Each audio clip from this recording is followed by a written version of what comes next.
Descriptive statistics နဲ့ regression analysis ဘာကွာခြားတယ်လဲဆိုရင်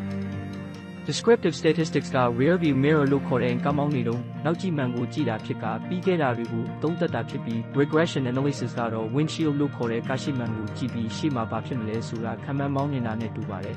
။တစ်ခုချင်းစီထပ်ပြီးရှင်းပြပါမယ်။ The descriptive statistics ဖော်ပြချက်စာရင်းအင်းပညာ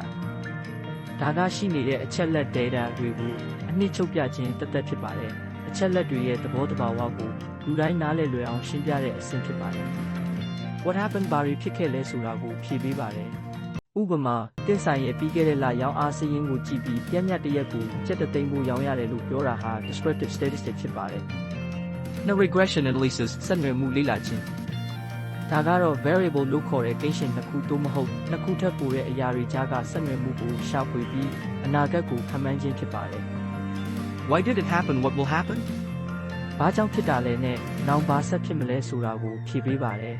။သဘောကတော့အကြောင်းအရာတစ်ခုဥပမာကြော်ညာခပြောင်းလဲသွားရင်ရလဒ်ဥပမာရောင်းအားဘယ်လိုလိုက်ပြောင်းမလဲဆိုတာကိုတွက်ချက်ပါတယ်။နှစ်ချုပ်ကတော့ descriptive statistics ကတင်မှာရှိတဲ့ data တွေကိုရှင်းလင်းအောင်ပုံဖော်ပေးတာဖြစ်ပြီး regression analysis ကတော့အဲ့ဒီ data တွေကိုသုံးပြီးအနာဂတ်အတွက်ဟောကိန်းထုတ်ပေးတာပါ။